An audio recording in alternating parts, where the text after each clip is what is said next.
115 000 places. Une capacité qui dépasse l'entendement. Un chiffre qui propulse le football dans une nouvelle dimension. Au cœur du Maroc, à quelques kilomètres de Casablanca, s'élève actuellement le plus ambitieux projet de stade jamais conçu. Le stade Hassan II ne se contente pas de battre des records, il réinvente l'expérience du football moderne. Ce titan architectural surpassera le mythique Macarena et éclipsera le Camp Nou de Barcelone. Un colosse qui naît non pas dans les métropoles traditionnelles du football, mais sur le continent africain, marquant un tournant dans l'histoire des infrastructures sportives mondiales. À 34 km de la capitale économique marocaine, ce mastodonte de béton et d'acier prend forme au cœur d'une forêt centenaire. Un emplacement qui ne doit rien au hasard, symbole d'une vision où nature et architecture fusionnent pour créer bien plus qu'un simple stade de football.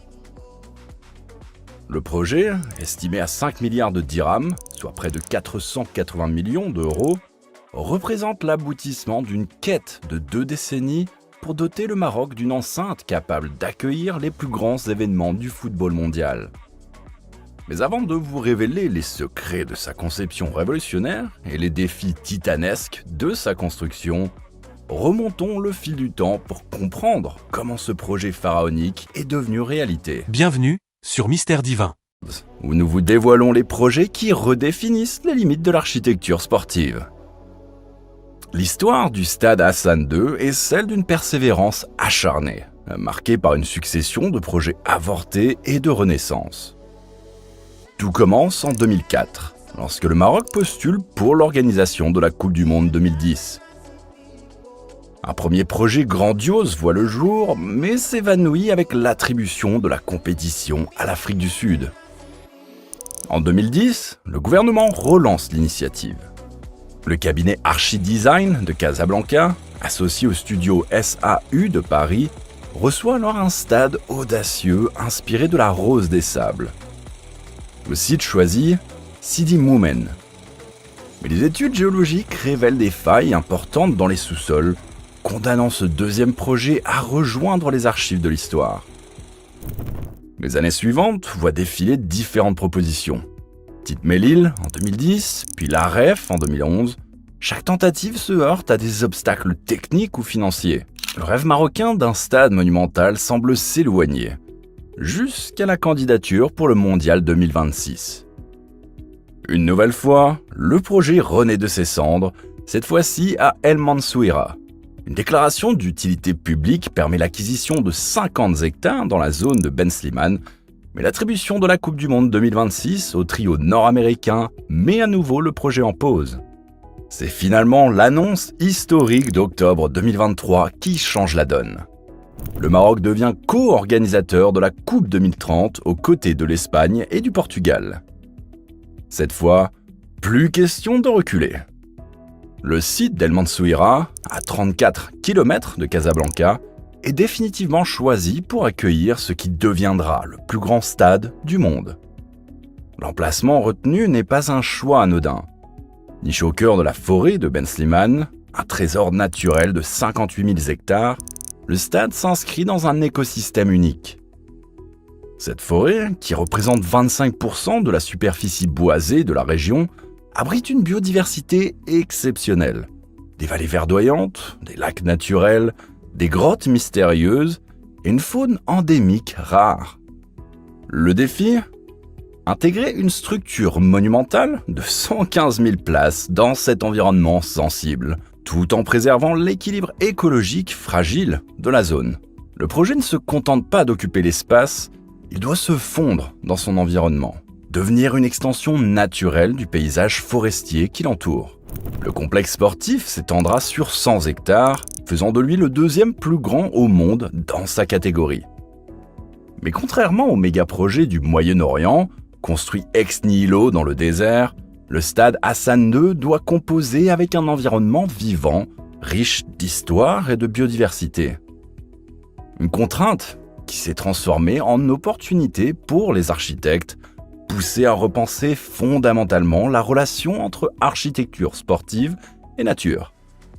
La signature architecturale du stade Hassan II porte l'empreinte de Tariq Oulalou, architecte franco-marocain dont le portfolio inclut déjà des œuvres emblématiques comme le musée du Volubilis et le pavillon du Maroc à l'Expo 2020 de Dubaï. Pour ce projet titanesque, il puise son inspiration dans 3 éléments fondamentaux de la culture marocaine: le moussem, la tente traditionnelle et le jardin ancestral. Le toit du stade constitue sa pièce maîtresse. Une structure translucide en aluminium qui semble flotter au-dessus des tribunes, créant un dialogue visuel avec la canopée environnante de la forêt de Ben Slimane. Ce n'est pas un simple abri, c'est une réinterprétation moderne de la tente nomade, un clin d'œil aux traditions millénaires du royaume chérifien. La géométrie du stade s'articule autour d'un système unique de 32 escaliers monumentaux. Ces derniers ne sont pas de simples voies d'accès, mais de véritables promenades architecturales qui s'élèvent à 28 mètres au-dessus du sol. Chaque palier devient une plateforme belvédère, offrant des vues panoramiques sur la forêt environnante et transformant l'ascension vers les gradins en une expérience à part entière. Les extrémités du stade révèlent une prouesse technique particulière. 3 niveaux compacts et abrupts, capables d'accueillir chacun 29 500 spectateurs. Cette configuration crée un mur humain impressionnant, générant une acoustique unique et une atmosphère électrique les jours de match. L'inclinaison des tribunes a été minutieusement calculée pour garantir une visibilité optimale depuis chaque siège, même dans les rangées les plus éloignées. Le long des tribunes principales, chaque niveau d'espace VIP s'étage avec élégance. Ces zones premium, pouvant accueillir jusqu'à 12 000 spectateurs privilégiés, redéfinissent les standards du luxe dans les enceintes sportives. La loge royale, point culminant de ces espaces, s'inspire des motifs géométriques de l'art islamique, créant un écrin digne des plus grands événements internationaux. Les concepteurs ont porté une attention particulière à l'intégration de jardins suspendus sur les différents niveaux du stade. Ces espaces verts ne sont pas de simples ornements, ils jouent un rôle crucial dans la régulation thermique naturelle du bâtiment et créent une transition harmonieuse entre l'architecture moderne et l'environnement forestier. La pelouse, élément central de l'édifice, bénéficie des dernières innovations en matière de drainage et d'entretien. Un système hybride combine gazon naturel et fibres synthétiques, garantissant une surface de jeu parfaite en toute saison. Le système d'irrigation intelligent utilise les eaux de pluie récupérées, stockées dans des réservoirs souterrains, illustrant l'engagement environnemental du projet. Mais la véritable révolution se cache dans les entrailles du stade. Un réseau complexe de couloirs et de salles techniques abrite des systèmes de dernière génération. Ventilation naturelle assistée, éclairage LED adaptatif et un système audio-spatial capable de créer une ambiance sonore immersive. Les vestiaires, dignes des plus grands clubs européens, intègrent des zones de récupération avec piscine à température contrôlée et salle de cryothérapie. L'accessibilité du stade Hassan II repose sur un maillage de transport sans précédent en Afrique. 3 axes routiers majeurs convergent vers le site. L'autoroute A1, la route nationale N1 et la route régionale 33. Une nouvelle autoroute continentale de 60 km, construite en parallèle, décongestionne les accès existants. Le transport ferroviaire devient l'épine dorsale de la mobilité. Une gare dédiée accueille des trains express qui relient le stade au centre de Casablanca en 15 minutes et à Rabat en 20 minutes. La connexion avec l'aéroport Mohamed V se fait en temps record, facilitant l'arrivée des supporters internationaux. Le réseau urbain se déploie en étoile. Un tramway de nouvelle génération dessert 109 stations sur 73,5 km, capable de transporter 53 000 passagers par heure. Les lignes de bus BW1 et BW2 ajoutent une capacité de 7 000 voyageurs par heure. Une flotte de 14 700 taxis complète ce dispositif, assurant une flexibilité maximale aux spectateurs. Les parkings, véritables plateformes logistiques, s'étendent sur 261 321 mètres carrés.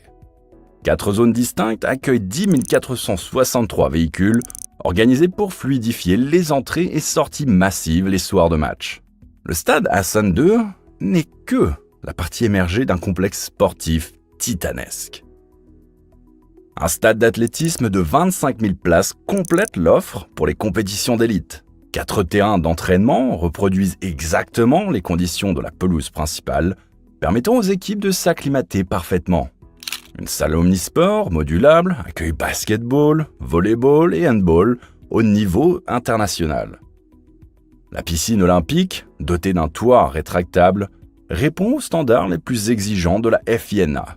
Un centre de gymnastique ultra-moderne complète ces installations de pointe. L'innovation majeure réside dans le centre de formation et de recherche sportive.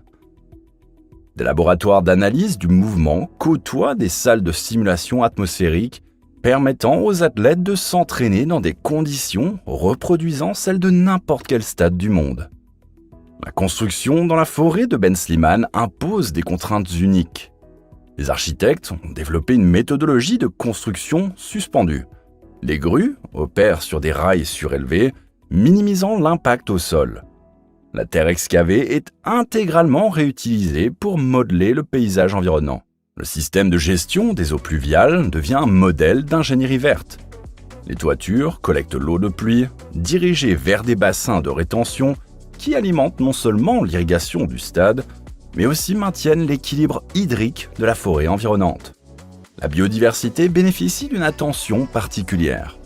Des corridors écologiques traversent le site, permettant à la faune de circuler librement. Les éclairages sont orientés pour minimiser la pollution lumineuse, protégeant les espèces nocturnes. Et des ruches sont installées sur les toits terrasses, contribuant à la pollinisation de la végétation locale. Le complexe vise une autonomie énergétique totale. Des panneaux solaires semi-transparents intégrés à la toiture produisent 40% des besoins en électricité. Un système de cogénération alimenté par la biomasse forestière complète la production d'énergie, rendant le stade neutre en carbone. Voilà comment une nation réinvente l'architecture sportive, fusionnant l'ambition et respect environnemental. Qu'en pensez-vous ? Le stade Hassan II marque-t-il le début d'une nouvelle ère pour les méga-infrastructures sportives ? Partagez vos réflexions dans les commentaires. Merci d'avoir suivi cette plongée au cœur du plus grand stade du monde.